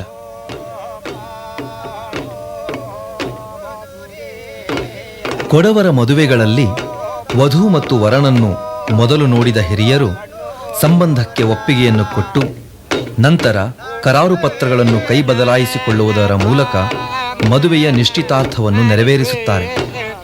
ಈ ಕಾರ್ಯ ಹೆಣ್ಣಿನ ಮನೆಯಲ್ಲಿಯೇ ನಡೆಯುತ್ತದೆ. ಮದುವೆಯ ಮಂಗಳ ಕಾರ್ಯವು ನೆರವೇರುವ ಮುನ್ನ ಪವಿತ್ರವಾದ ಒಲೆಗೆ ಭಕ್ತಿಯಿಂದ ಪೂಜೆಯನ್ನು ಸಲ್ಲಿಸಿ, ದೇವರೇ, ಎಲ್ಲ ಕಾರ್ಯಗಳು ಸುಸೂತ್ರವಾಗಿ ನಡೆಯಲಿ ಎಂದು ಪ್ರಾರ್ಥಿಸಿ ಹಾಲನ್ನು ಉಕ್ಕಿಸುವುದರ ಮೂಲಕ ಮದುವೆಯ ಅಡುಗೆ ಮುಂತಾದ ಕಾರ್ಯಗಳನ್ನು ಪ್ರಾರಂಭಿಸುತ್ತಾರೆ. ಕರಿಕ್ ಮುರಿಪ ದಿನ ಅಂದರೆ ಚಪ್ಪರದ ದಿನ ಊರು ಕೊಡುವ ಕಾರ್ಯ. ಪೊಂ ಮಾಲೆಯನ್ನು ಅಂದರೆ ಹವಳ ಮತ್ತು ಚಿನ್ನದ ಸರವನ್ನು ತಾಯಿ ಮದುಮಗನಿಗೆ ಹಾಕುತ್ತಾಳೆ. ಕೊಡವರ ಪ್ರತಿಯೊಂದು ಮಂಗಳ ಕಾರ್ಯವೂ ನೆಲ್ಲಕ್ಕಿ ನಡುಬಾಡೆಯಲ್ಲಿಯೇ ನೆರವೇರುತ್ತದೆ. ನೆಲ್ಲಕ್ಕಿ ನಡುಬಾಡೆ ಅಂದರೆ ದೊಡ್ಡ ಮನೆಯಲ್ಲಿಯ ಪವಿತ್ರ ದೇವರ ಸ್ಥಾನ.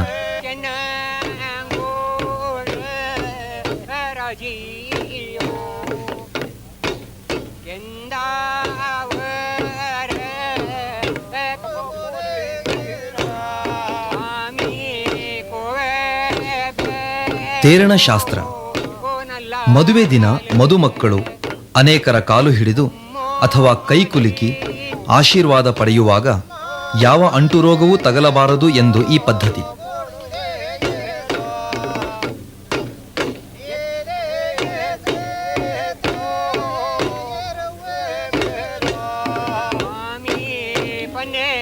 ಹುಡುಗಿಯನ್ನು ಕರೆತಂದು ನೆಲ್ಲಕ್ಕಿಯಲ್ಲಿ ನಿಲ್ಲಿಸಿ ಹುಡುಗಿಯ ತಾಯಿ ಪತ್ತಾಕ್ ಅಥವಾ ಕರಿಮಣಿಸರ ಹೆಣ್ಣಿಗೆ ಕಟ್ಟುತ್ತಾಳೆ. ನೆರೆದಿರುವ ಹಿರಿಯರು ಅಕ್ಷತೆಯನ್ನು ಹಾಕಿ ವಧುವನ್ನು ಮನಸಾರೆ ಹರಿಸಿ ಶುಭ ಹಾರೈಸುತ್ತಾರೆ. ಹುಡುಗಿ ಹಿರಿಯರ ಕಾಲು ಮುಟ್ಟಿ ಆಶೀರ್ವಾದ ಪಡೆಯುತ್ತಾಳೆ. ಈ ರೀತಿಯಾಗಿ ಅಂದಿನ ಎಲ್ಲಾ ಶಾಸ್ತ್ರ ಸಂಬಂಧಗಳೂ ಮುಗಿಯುತ್ತವೆ.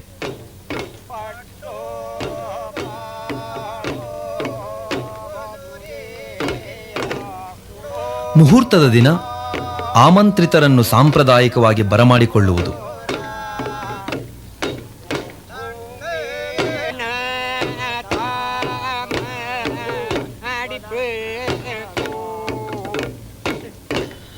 ಮುಹೂರ್ತಕ್ಕೆ ಮೊದಲು ಮದುಮಗನಿಗೆ ಕ್ಷೌರ ಮಾಡಿಸುವುದು, ಮದುಮಗಳಿಗೆ ಬಳೆ ತೊಡಿಸುವುದು, ನಂತರ ಶಾಸ್ತ್ರೋಕ್ತವಾಗಿ ಸ್ನಾನವನ್ನು ಮಾಡಿಸುತ್ತಾರೆ. ಸ್ನಾನವಾದ ಮೇಲೆ ಹುಡುಗ ಹುಡುಗಿಯ ಶೃಂಗಾರವೂ ನಡೆಯುತ್ತದೆ.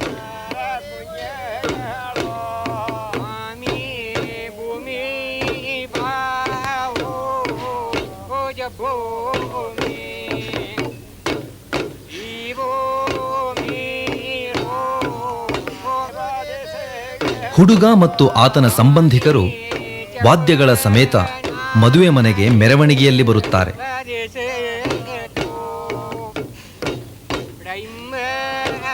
ಆಗ ಅವರನ್ನು ಬಾಳೆ ರಡಿಯಲ್ಲಿ ಕೂರಿಸುತ್ತಾರೆ.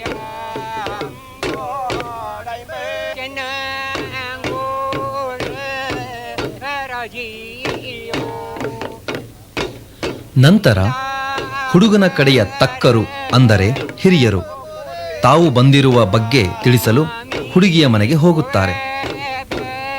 ಹುಡುಗನ ಕಡೆಯವರಿಗೆ ಹುಡುಗಿಯ ಕಡೆಯವರು ಫಲಹಾರ ನೀಡಿ ಸತ್ಕರಿಸುತ್ತಾರೆ. ನೆಲ್ಲಕ್ಕಿ ಬಾಳೆಯಲ್ಲಿ ಎರಡೂ ಕಡೆ ಹಿರಿಯರು ಸೇರಿ ಈ ಮಂಗಳ ಕಾರ್ಯ ಸುಗಮವಾಗಿ ನೆರವೇರಲಿ ಎಂದು ದೇವರಲ್ಲಿ ಪ್ರಾರ್ಥಿಸುತ್ತಾರೆ.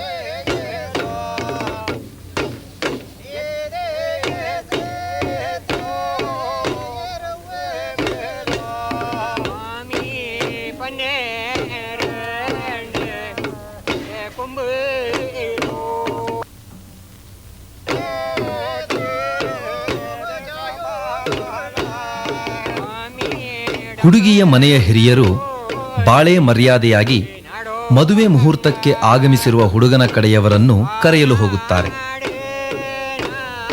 ಫಲಹಾರವನ್ನು ಬಾಳೆ ರಡಿಯಲ್ಲಿ ಇಟ್ಟು ಸ್ವೀಕರಿಸಲು ಆಮಂತ್ರಿಸುತ್ತಾರೆ. ಹುಡುಗನ ಕಡೆಯವರು ಆ ಫಲಹಾರವನ್ನು ಸಂತೋಷದಿಂದ ಸ್ವೀಕರಿಸುತ್ತಾರೆ.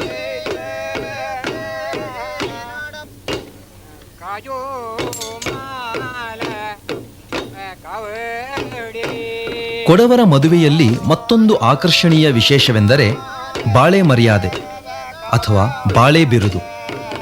ಮದುವೆಗೆ ಬರುವ ಕೆಲವು ಗಣ್ಯರಿಗೆ ಮಾತ್ರ ಬಾಳೆ ಬಿರುದು ಕೊಡುವ ಪದ್ಧತಿ ಇದೆ. ಬಾಳೆ ಬಿರುದು ಕೊಡುವುದೆಂದರೆ ದಪ್ಪವಾದ ಬಾಳೆ ಗಿಡದ ದಿಂಡನ್ನು ಸುಮಾರು 3 ಅಡಿ ಉದ್ದಕ್ಕೆ ಕತ್ತರಿಸಿ ಅದನ್ನು ನೆಲಕ್ಕೆ ಬಲವಾದ ಗೂಟಕ್ಕೆ ಚುಚ್ಚಿ ನಿಲ್ಲಿಸಿರುತ್ತಾರೆ. ಬಾಳೆ ಕಂಬದ ಮೇಲ್ಭಾಗವನ್ನು ಸುಂದರವಾಗಿ ಮುಚ್ಚಿ ಅವುಗಳ ಮೇಲೆ ಬಾಳೆ ಪಟ್ಟೆಯಿಂದ ಸಿದ್ಧ ಮಾಡಿದ ಬಾಣಗಳನ್ನು ನಿಲ್ಲಿಸಿ ಹೂಗಳಿಂದ ಅಲಂಕರಿಸಿರುತ್ತಾರೆ. ಮದುವೆ ಕೇಟಾಮೆ ತಂದವರಿಗೂ ಸೋದರ ಮಾವನಿಗೂ ಬಾಳೆ ಬಿರುದು ತಪ್ಪದೇ ಕೊಡಬೇಕು. ಮುಹೂರ್ತಕ್ಕೆ ಮೊದಲು ಹಾಗೂ ಮದುವೆ ಮನೆಗೆ ಬರುವ ಮುನ್ನವೇ ಈ ಗೌರವವನ್ನು ಕೊಟ್ಟು ಕರೆತರುವುದು ಪದ್ಧತಿ.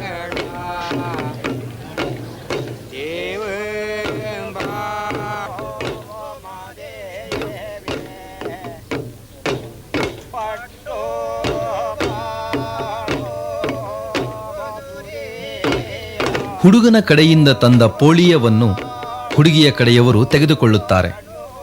ಪೋಳಿಯ ಅಂದರೆ ಬೆತ್ತದಿಂದ ಕಲಾತ್ಮಕವಾಗಿ ನೇಯ್ದ ಕುಕ್ಕೆ.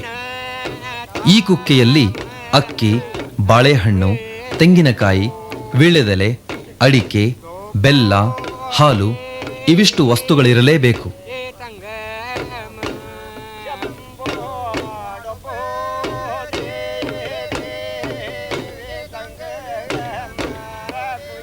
ವರನನ್ನು ನೆಲ್ಲಕ್ಕಿ ನಡುಬಾಡೆಯಲ್ಲಿ ಕರೆತಂದು ಕೂಡಿಸಿದಾಗ ವಧುವಿನ ತಾಯಿ ವರನಿಗೆ ಪ್ರೀತಿದ್ಯೋತಕವಾಗಿ ಹಾಲು ಅನ್ನ ಉಣಿಸುತ್ತಾಳೆ. ಮದುಮಗ ತಾನು ಕೂಡುವ ಮುಕ್ಕಾಲು ಮನೆಯ ಹತ್ತಿರ ಬಂದು ಅಕ್ಷತೆ ಹಾಕಿ ಅದರ ಮೇಲೆ ಕೂಡುತ್ತಾನೆ.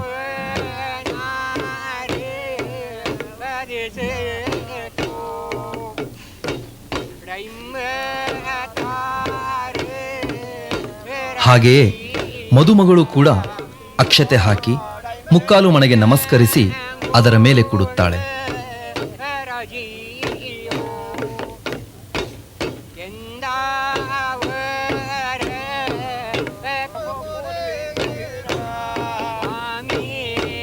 ನಂತರ ಮೊದಲಿಗೆ ಸ್ತ್ರೀಯರು ಸಾಲಾಗಿ ಬಂದು ನವವಧೂವರರಿಗೆ ಕಾಣಿಕೆಗಳನ್ನು ಕೊಟ್ಟು ಆಶೀರ್ವದಿಸಿ ಹೋಗುತ್ತಾರೆ.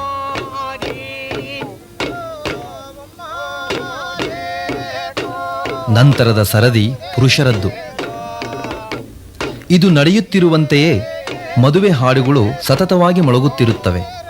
ಇಲ್ಲಿಗೆ ದಂಪತಿ ಮುಹೂರ್ತ ಮುಗಿದಂತೆ.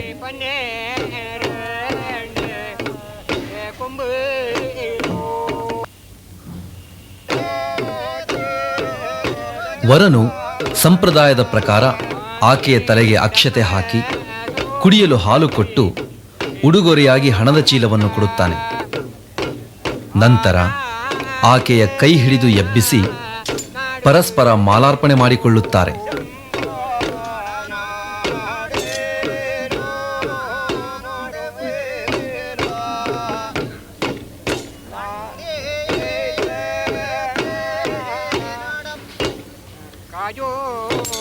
ವಧುವಿಗೆ ವರನ ಮನೆಯ ಸರ್ವ ಸಂಬಂಧ ಮತ್ತು ಅಧಿಕಾರ ಕೊಡುವ ಬಗ್ಗೆ ಹಿರಿಯರಿಂದ ತಿಳುವಳಿಕೆ. ಇದನ್ನು ಸಂಬಂಧ ಕೊಡಿಸುವುದು ಎಂದು ಹೇಳುತ್ತಾರೆ. ಹೆಣ್ಣಿನ ತಾಯಿ ಅಲ್ಲಿಗೆ ಬಂದು ಗಂಡಿನ ತಲೆಯ ಮೇಲಿನ ಮುಸುಕನ್ನು ತೆಗೆದು ಆತನ ಎಡಭುಜದ ಮೇಲೆ ಹಾಕುತ್ತಾಳೆ. ವರನು ವಧುವನ್ನು ಕರೆದುಕೊಂಡು ನೆಲ್ಲಕ್ಕಿ ನಡುಬಾಡಿಯಿಂದ ಹೊರಗೆ ಬರುವಾಗ ಹುಡುಗಿಯ ಮಾವನ ಮಗ ಅಥವಾ ಸೋದರ ಅತ್ತೆಯ ಮಗನು ದಾರಿ ತಡೆಯಬಹುದು.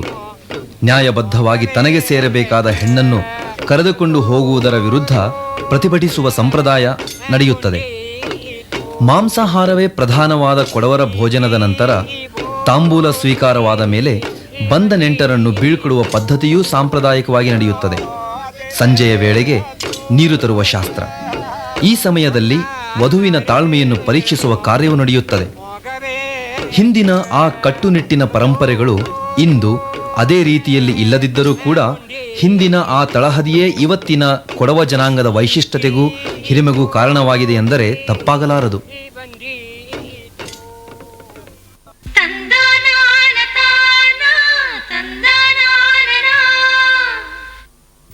ನಮ್ಮ ರಾಜ್ಯದ ಪ್ರತಿಯೊಂದು ಹಳ್ಳಿಯೂ ಒಂದಲ್ಲ ಒಂದು ಜನಪದ ಕಲೆಗೆ ಪ್ರಸಿದ್ಧಿಯನ್ನು ಪಡೆದಿದೆ. ಅದು ಗಂಡು ಮೆಟ್ಟಿದ ನಾಡೆಂದು ಹೆಸರು ಪಡೆದಿರುವ ಧಾರವಾಡ ಜಿಲ್ಲೆ ಬಗ್ಗೆ ಕೇಳಬೇಕೆ? ನೂರಾರು ಕಲೆಗಳ ತವರೂರಾದ ಈ ಜಿಲ್ಲೆಯ ಒಂದು ವಿಶಿಷ್ಟ ಕಲೆಯ ಬಗ್ಗೆ ಜಯಲಕ್ಷ್ಮಿಯವರಿಂದ ತಿಳಿದುಕೊಳ್ಳೋಣ. ಜೀವನ ಅಂಬೋದು ಹೂವಿನ ಹಾಸಿಗೆ ಅಲ್ಲ, ಮುಳ್ಳು ತುಂಬಿದ ಹಾದಿ. ಈ ಹಾದಿಯೊಳಗೆ ನಾವು ಎಚ್ಚರಿಕೆಯಿಂದ ನಡೆದ್ರಷ್ಟ ನಮ್ಮ ಬದುಕಿನೊಳಗೆ ಯಶಸ್ಸು. ಸಂಸಾರದೊಳಗೆ ಒಬ್ಬವ ಹೆಜ್ಜೆ ತಪ್ಪಿ ನಡೆದ್ರೂ ಉಳಿದವ್ರಿಗೆಲ್ಲ ಅಪಾಯ. ಈ ಸತ್ಯ ಸಂದೇಶವನ್ನು ಸಾರೋದ ಇಂದಿನ ಈ ಮುಳ್ಳಿನ ಹೆಜ್ಜೆ ಮೇಳ. ನಮ್ಮ ಧಾರವಾಡ ಜಿಲ್ಲಾ ಕರ್ನಾಟಕದೊಳಗೆ ಸಾಂಸ್ಕೃತಿಕವಾಗಿ ಸಮೃದ್ಧಿಯನ್ನು ಪಡೆದಂತಹ ನಾಡು. ಅದರೊಳಗೂ ಜನಪದ ಕಲೆಗಳಿಗೆ ಇಲ್ಲಿ ಬರ ಇಲ್ಲ. ಧಾರವಾಡ ನಗರದಿಂದ ಬರೀ 4 ಕಿಲೋಮೀಟರ್ ದೂರದೊಳಗಿರುವ ಕೆಲಿಗೇರಿ ಅಂತೂ ಜನಪದ ಕಲೆಗಳ ತವರೂರಂತನ ಅನ್ಬಹುದು. ಸುಂದರವಾದ ವಿಶಾಲ ಕೆರೆ ಇರುವಂತಹ ಈ ಊರು ಈ ಹೆಜ್ಜೆ ಮೇಳ ಕುಣಿತಕ್ಕಾಗಿ ಸಾಕಷ್ಟು ಪ್ರಸಿದ್ಧ ಆಗಿದೆ. ಇಲ್ಲಿಯ ಸಾಹಸಿ ಯುವಕರು ತಮ್ಮ ಹಿರಿಯರ ಮಾರ್ಗದರ್ಶನದೊಳಗೆ ಹಲವಾರು ಜನಪದ ಕಲೆಗಳ ಅಭ್ಯಾಸವನ್ನು ಮಾಡ್ಯಾರ. ಈ ಮುಳ್ಳಿನ ಹೆಜ್ಜೆ ಕುಣಿತ ನೋಡಲು ಎಷ್ಟು ಮೋಜೋ ಅಷ್ಟು ಮಾಡಲು ಅಗದಿ ಅಪಾಯಕಾರಿ. ಅಂದರೂ ಈ ಹೆಜ್ಜೆ ಮೇಳ ಕುಣಿತ ತಂಡದ ಮಾರ್ಗದರ್ಶಿ ಆದಂತಹ ಶ್ರೀ ಶಿವಪ್ಪ ಬಸಪ್ಪ ಮುಗದಿವರಿಗೆ ಈ ಮುಳ್ಳಿನ ಹೆಜ್ಜೆ ಕುಣಿತ ಅಂದ್ರೆ ಬಹಳ ಪ್ರೀತಿ. ರಾಜ್ಯದೊಳಗಷ್ಟೇ ಅಲ್ಲ, ದೇಶದ ಅನೇಕ ಭಾಗಗಳಿಗೆ ಇವರು ಪ್ರದರ್ಶನವನ್ನು ನೀಡಿ ಜನರನ್ನು ರೋಮಾಂಚನಗೊಳಿಸಿದ್ದಾರೆ. ಶಕ್ತಿಗೆ ಶರಣ ಮಾಡುವೆ ನಾನ, ಶಕ್ತಿಗೆ ಶರಣ ಮಾಡುವೆ ನಾನ, ಮಾಡುವೆ ನಾನ ಪಾಲಿಸುವರಗಳನ್ನ. ಶಕ್ತಿಗೆ ಶರಣ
ಕರ್ನಾಟಕ ಪ್ರಾಂತ್ಯದಲ್ಲಿ ತಮ್ಮ ಹೆಸರಿನ ಜೊತೆ ಸಂಕ್ಷಿಪ್ತವಾಗಿ ಉಪ್ಪಿನಕಾಯಿ, ಮೆಣಸಿನಕಾಯಿ, ಬೆಲ್ಲದ, ಮುಂಡರಗಿ, ಕಲಬುರಗಿ, ಕಳ್ಳಿಮನಿ, ಹಳ್ಳಿಮನಿ ಹೀಗೆ ಅನೇಕ ಅಡ್ಡ ಹೆಸರುಗಳನ್ನ ಇಟ್ಕೋತಾರೆ.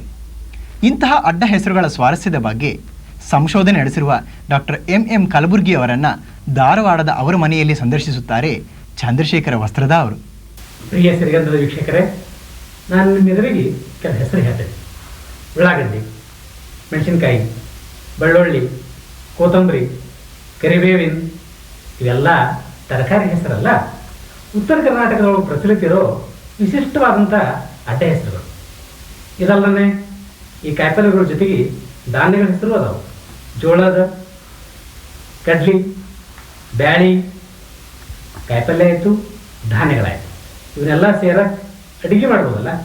ಅಡುಗೆ ಮಾಡೋಕ್ಕೆ ಎಣ್ಣೆ ಬೇಕಾದ್ರೆ ಎಣ್ಣೆ ಅದ, ಬೆಣ್ಣೆ ಬೇಕಾದ್ರೆ ಬೆಣ್ಣೆ ಅದ. ಅದ್ರ ಅಲ್ಲದೆ ಹಾಕ್ತಕ್ಕಂಥ ಜೀರಿಗೆ ಅದಾರ, ಲಿಂಬಿಕಾಯಿ ಬೇಕಾದ್ರೆ ಲಿಂಬಿಕಾಯಿ ಅದಾರ, ಹುಣಸಿಕಾಯಿ ಬೇಕಾದ್ರೆ ಹುಣಸಿಕಾಯಿನೂ ಅದ. ಇವೆಲ್ಲ ಸೇರಿಸಿ ಅಡುಗೆ ಮಾಡಿದ್ರೆ ಅಡುಗೆ ತಯಾರಾಯಿತು. ಎಂಥ ಅಡುಗೆ ಹೆಸರಪ್ಪ ಅಂದ್ರೆ ಹುಗ್ಗಿ ಅದಾರ, ನುಚ್ಚಿನ ಅದಾರ, ಹೋಳಿಗೆ ಅದಾರ, ಅಂಬಲಿ ಅದಾರ, ರೊಟ್ಟಿ ಅದಾರ, ಕಟ್ಟಿ ರೊಟ್ಟಿನೂ ಅದ. ಊಟ ಆಯಿತು. ಉಡಾಕ ವಸ್ತ್ರ ಬೇಕಲ್ಲ, ವಸ್ತ್ರದ ಅದ, ಚಡ್ಡಿ ಅದ, ಕುಬ್ಸದ ಅದ, ಸೀರೆ ಅದ. ಊಟ ಮಾಡಿದ್ರಿ, ಬಟ್ಟೆ ಹಾಕೊಂಡ್ರಿ, ಇನ್ನು ಆರಾಮ್ ತಾವು ಮಲಗಬಹುದು. ಮಲಗೋ ಸಲುವಾಗಿ ಚಾಪಿ ಅದ, ಕಚ್ಕೊಳಕ ಕೌದಿ ಅದ. ನಿಮ್ಗೆ ಚಾಪಿ ಕೌದಿ ಬೇಡಲ್ಲ, ಗಾದಿ ಮೇಲೆ ಬರ್ಕೋಬೋದು, ಗಾದಿನ ಅದ. ಅದ್ರ ಜೊತೆ ಹೊಚ್ಕೊಳಕ ಚಾದರದವರು ಅದ. ಇವೆಲ್ಲ ಉತ್ತರ ಕರ್ನಾಟಕಗಳು ಪ್ರಚಲಿರ್ತಕ್ಕಂಥ ಅಡ್ಡ ಹೆಸರು ಅಂತ ಹೇಳಿ ಮತ್ತೊಮ್ಮೆ ನಾನು ನಿಮ್ಗೆ ನೆನಪು ಮಾಡಿಕೊಡ್ತೇನೆ. ಇಷ್ಟೇ ಅಲ್ಲ, ಇನ್ನೂ ಕೆಲವು ಹೆಸರುಗಳದಾವ. ಮೇಲ್ಮನೆಯವರದಾರ, ಕೆಳಮನೆಯವರದಾರ, ನಡುಮನೆಯವರದಾರ, ದೊಡ್ಡ ಮನೆಯವರದಾರ, ಸಣ್ಣ ಮನೆಯವರು. ಇಷ್ಟೇ ಅಲ್ಲ, ಕೆಲವೊಂದು ಪ್ರಾಣಿಗಳ ಅಡ್ಡ ಹೆಸರು ಇಟ್ಕೊಂಡಂಥ ಪುಣ್ಯಾತ್ಮರು ಅದಾರ. ಕುದುರೆಯವರದಾರ, ಒಂಟಿಯವರದಾರ, ಎಮ್ಮೆಯವರದಾರ, ಗೊಡ್ಡೆಮ್ಮೆಯವರು ಅದಾರ. ಇದಲ್ಲದೆ ಕೆಲವೊಂದು ಊರ ಹೆಸರು ಇಟ್ಕೊಂಡಂಥವ್ರು ನಮ್ಮ ಅಡ್ಡ ಹೆಸರು ಇಟ್ಕೊಂಡ್ರೊಳಗೆ ನಮ್ಗೆ ಸಿಗ್ತಾರೆ. ಕಲಬುರಗಿಯವರದಾರ, ಕಣಿವಿ ಅದಾರ, ಆನಂತರ ಹುಬ್ಳಿಕರ್ ಅದಾರ, ಸಿಂದಗಿಕರ್ ಅದಾರ, ಧಾರವಾಡಕರ್ ಅದಾರ. ಹಿಂಗೆ ಈ ಧಾರವಾಡ ಅಥವಾ ಉತ್ತರ ಕರ್ನಾಟಕದ ಈ ವಿಶಿಷ್ಟ ಅಡ್ಡ ಹೆಸರುಗಳ ಬಗ್ಗೆ ನಾವು ಡಾಕ್ಟರ್ ಎಂ ಕಲಬುರ್ಗಿ ಅವರಿಂದ ಕೆಲವು ವಿಷಯಗಳನ್ನು ತಿಳ್ಕೊಳ್ಳೋಣ. ಡಾಕ್ಟರ್ ಎಂ ಕಲಬುರ್ಗಿ ಅವರು ತಮಗೆಲ್ಲ ಗೊತ್ತಿದ್ದಂಗೆ ಕನ್ನಡದ ಸಂಶೋಧನಾ ಕ್ಷೇತ್ರದೊಳಗೆ ಭಾಳ ದೊಡ್ಡಿದ್ದರು. ಕರ್ನಾಟಕ ವಿಶ್ವವಿದ್ಯಾಲಯದ ಕನ್ನಡ ಅಧ್ಯಯನ ಪೀಠದೊಳಗೆ ಕಳೆದ 35 ವರ್ಷಗಳಿಂದ ಸೇವೆ ಸಲ್ಲಿಸಿರ್ತಕ್ಕಂಥ ಡಾಕ್ಟರ್ ಕಲಬುರ್ಗಿ ಅವರು ಮಾರ್ಗ 1 ಮತ್ತು ಮಾರ್ಗ 2 ಈ ಸಂಶೋಧನಾ ಲೇಖನಗಳ ಸಂಕಲನದಿಂದ ನಾಡಿನ ಸಂಶೋಧನಾ ಕ್ಷೇತ್ರದೊಳಗೆ ಒಂದು ಸಂಚಲನವನ್ನು ಉಂಟು ಮಾಡಬಹುದು. ವಿಜಯಪುರ ಜಿಲ್ಲೆಯ ಸಿಂದಗಿ ತಾಲೂಕಿನ ಯರಗಲ್ ಗ್ರಾಮದವರಾದಂಥ ಡಾಕ್ಟರ್ ಕಲಬುರ್ಗಿ ಅವರನ್ನು ಸಿರಿಗಂಧದ ವೀಕ್ಷಕರಾದ ತಮ್ಮ ಸಲುವಾಗಿ ನಾನು ಧಾರವಾಡದ ಅವರ ಮನೆ ಸೌಜನ್ಯದೊಳಗೆ ತಮಗೆ ಪರಿಚಯ ಮಾಡಿಸಿಕೊಡ್ತಾ ಇದ್ದೇನೆ. ನಮಸ್ಕಾರ ಡಾಕ್ಟರ್ ಎಂ ಕಲಬುರ್ಗಿ ಅವರೇ. ನಮಸ್ಕಾರ. ಈ ಉತ್ತರ ಕರ್ನಾಟಕದೊಳಗೆ ಅಡ್ಡ ಹೆಸರೇನದಲ್ಲ, ಅದ್ರೊಳಗೆ ನಾವು ತರಕಾರಿ ಹೆಸರು ಕಾಣ್ತೀವಿ, ಪ್ರಾಣಿಗಳ ಹೆಸರನ್ನು ಕಾಣ್ತೀವಿ, ಊರ ಹೆಸರು ಕಾಣ್ತೀವಿ, ಧಾನ್ಯಗಳ ಹೆಸರನ್ನು ಕಾಣ್ತೀವಿ. ಇವು ಉತ್ತರ ಕರ್ನಾಟಕಕ್ಕೆ ವಿಶಿಷ್ಟ ಅದಾವು. ನಾವು ದಕ್ಷಿಣ ಕರ್ನಾಟಕದ ಭಾಗದೊಳಗೆ, ಮೈಸೂರು ಭಾಗದೊಳಗೆ ಕಾಣೋದಿಲ್ಲ. ಇದಕ್ಕೆ ಕಾರಣ ಏನು ಅಂತ ತಾವು ಹೇಳ್ತೀರಿ? ಮೂಲತಃ ಇದು ಸಂಸ್ಕೃತಿಗೆ ಸಂಬಂಧಪಟ್ಟ ವಿಷಯ. ನಮ್ಮ ಸಂಸ್ಕೃತಿ ಒಳಗೆ ಜಾನಪದ ಸಂಸ್ಕೃತಿ ಮತ್ತು ಶಿಲ್ಪ ಸಂಸ್ಕೃತಿ ಅಂತ 2 ಕವನಗಳಲ್ಲ. ಉತ್ತರ ಕರ್ನಾಟಕದ ಜನ ಇನ್ನೂ ಜಾನಪದ ಸಂಸ್ಕೃತಿಯನ್ನು ಬದುಕ್ತಿರುವ ಕಾರಣವಾಗಿ ಇವೆಲ್ಲ ಇಲ್ಲಿ ಹೆಚ್ಚು ಪ್ರಮಾಣದ ಉಳಿದಾವ ಅಂತ ಅನ್ನಿಸ್ತದೆ. ಮೈಸೂರು ಪ್ರದೇಶದಲ್ಲಿಯೂ ಇದ್ದಿರ್ಬೋದು.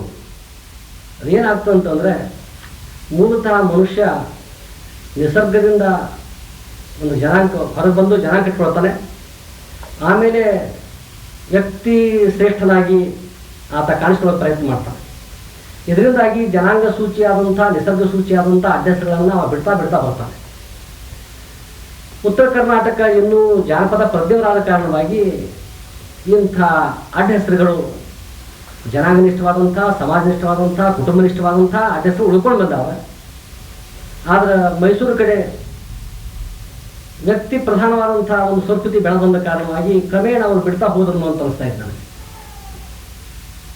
ಇನ್ನೂ ಒಂದು ವಿಶೇಷ ಅಂತಂದರೆ, ಕರಾವಳಿ ಪ್ರದೇಶದೊಳಗೂ ಹೆಗಡೆ, ಭಟ್ಟ, ಶೆಟ್ಟಿ ಮೊದಲ ಹೆಸರುಗಳು ಅದಾವೆ, ಅಡ್ಡ ಹೆಸರು ಅದಾವೆ. ಅಂದರೆ ಕರಾವಳಿ ಪ್ರದೇಶ ಮತ್ತು ಉತ್ತರ ಕರ್ನಾಟಕದ ಅದು ಮೈಸೂರು ಕಡೆ ಯಾಕಿಲ್ಲ ಅಂತಂದರೆ ಕರಾವಳಿ ಮತ್ತು ಉತ್ತರ ಕರ್ನಾಟಕ ಇವು ಜಾನಪದ ನಿಷ್ಠವಾದಂಥ ಪ್ರದೇಶಗಳಾಗಿ ಇನ್ನೂ ಉಳ್ಕೊಂಡವೆ. ಮೈಸೂರು ಅದು ಶಿಷ್ಟ ಪದಕ್ಕೆ ಹೊರಲತಾ ಇದೆ, ಅದರಿಂದ ಕ್ರಮೇಣ ಅದನ್ನು ಬಿಟ್ಟರು ಅಂತ ಅನ್ನಿಸ್ತಾ ಇದೆ. ಈಗ ಹೀಗೆ ಬಿಟ್ಟು ಬಿಡುವಂಥ ಒಂದು ಪ್ರಜ್ಞೆ ಅವ್ರ ಮನಸ್ಸಲ್ಲಿ ಬಂದ ಕಾರಣವಾಗಿ, ಇಟ್ಕೊಳ್ಬೇಕಾದಂಥ ಒಂದು ಪ್ರಜ್ಞೆ ಅವರು ಉಳಿದ ಕಾರಣವಾಗಿ ಇವೆಲ್ಲ ಹೆಸರುಗಳನ್ನೆಲ್ಲ ತಾವೇನು ಗ್ರಾಮನಾಮಗಳಾಯಿತು, ವೃತ್ತಿನಾಮಗಳಾಯಿತು, ಆಮೇಲೆ ತಾವು ಯಾವುದಾದ್ರು ಕೆಲಸಗಳು ಮಾಡ್ತಿದ್ರೆ ಅಥವಾ ಯಾವುದೋ ವಸ್ತು ಬಳಸ್ತಿದ್ರೆ ಇವೆಲ್ಲ ಅವರು ಇಟ್ಕೊಳ್ಳೋದು ಸಹಜ ಆಯ್ತು ಅಂತ ಅನಿಸ್ತು. ಅಂದ್ರೆ ತಾವೀಗ ಎಮ್ಮಿ ಅಂತ ಹೆಸರು ಇಟ್ಕೊಳ್ಳೋಕೆ ಕಾರಣ ಅವ್ರ ಮನೆಯಾಗ ಎಮ್ಮಿ ಕಟ್ತಿದ್ರು ಪ್ರಧಾನವಾಗಿ ಕಾಣ್ತಿತ್ತು ಅವ್ರು ಹೇಳೋದು.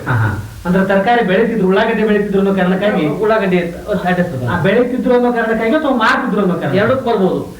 ಹೆಚ್ಚು ಬೆಳೆಯುವ ಕಾರಣಕ್ಕಾಗಿ ಉಳ್ಳಾಗಡ್ಡಿ ಕರಿಬಹುದು, ಅದು ಹೆಚ್ಚು ವ್ಯವಹಾರ ಮಾಡ್ತಾರೆ ಉಳ್ಳಾಗಡ್ಡಿ ಕರಿಬಹುದು. ಸರಿ, ಮತ್ತೆ ಈ ಹುಗ್ಗಿ ಹೋಳಿಗೆ ಅದು ಒಮ್ಮೊಮ್ಮೆ ಏನಾಗ್ತಂದ್ರೆ ಅವ್ರ ಮನೆಯೊಳಗೆ ಹುಗ್ಗಿನ ಹೆಚ್ಚು ಮಾಡ್ತಿದ್ರಂದ್ರೆ ಯಾರೋ ಒಬ್ಬರು ಟೇಸ್ಟಿಗೆ ಒಮ್ಮೆ ಕರೆದ ಕೂಡಲೇ ಅದೇ ಹೆಸರು ಮುಂದುವರಿತದೆ. ಹೋಳಿಗೆನ ಹೆಚ್ಚು ಮಾಡ್ತಿದ್ರೆ ಅದು ಹೋಳಿಗೆ ಅಂತ ಬರುತ್ತೆ, ನುಚ್ಚ ಹೆಚ್ಚು ಮಾಡ್ತಾರೆ ನುಚ್ಚಿನವರು ಅಂತ ಬಂದ್ಬಿಡ್ತದೆ. ಹೀಗಾಗಿ ಒಮ್ಮೊಮ್ಮ ಅವರ ಮನೆಯಲ್ಲಿ ನಡೆಯುವಂಥ ಆಹಾರ ಪದಾರ್ಥ ಇರ್ತಾವಲ್ಲ ಅದು ಬಹಳ ಪ್ರಧಾನವಾಗಿದ್ದ ಕಾರಣವಾಗಿ ಅದೇ ಹೆಸರಾಗಿ ಬೆಳೆದಿರ್ತದೆ.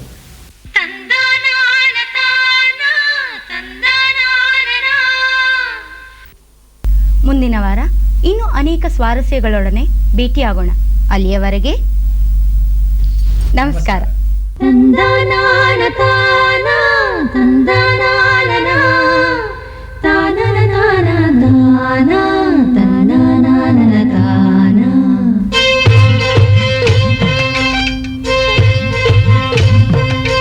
ಕರುನಾಡ ಮೂಡಲಲ್ಲಿ ಬೆಳ್ಳಿರಾಯರು ಬೆಳಗಿ ಬಣ್ಣದ ನವಿಲು ಕುಣಿದಾವು. ತಂದನಾನ ತಾನ ತಂದನಾನ ಸ್ವಾತಿಯ ಮಳೆ ಹುಯ್ದು ಮುತ್ತುಗಳ ತೆನೆಬಾಗಿ ಭೂತಾಯಿ ನೆನೆದು ಹರಸ್ಯಾಳು. ಮಾವು ಮಲ್ಲಿಗೆಯೊಳಗೆ ಸುಳಿದಾಡಿ ಎಳೆಗಾಳಿ ಕೋಗಿಲೆ ಕುಹು ಎಂದು ಸರಬಿಕ್ಕಿತೋ.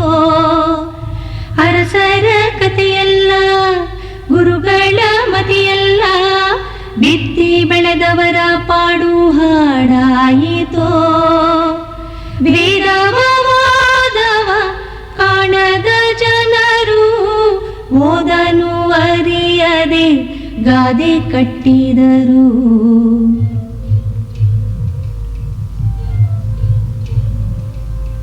ಮಣ್ಣಲ್ಲಿ ಮಣ್ಣಾಗಿ ಕಂಪು ದಿಕ್ಕಿಗೆ ತುಂಬಿ ಜಗಕ್ಕೆಲ್ಲ ಸೂಸ್ಯಾರೋ ಸಿರಿಗಂಧ. ಜಗಕ್ಕೆಲ್ಲ ಸೂಸ್ಯಾರೋ ಸಿರಿಗಂಧ.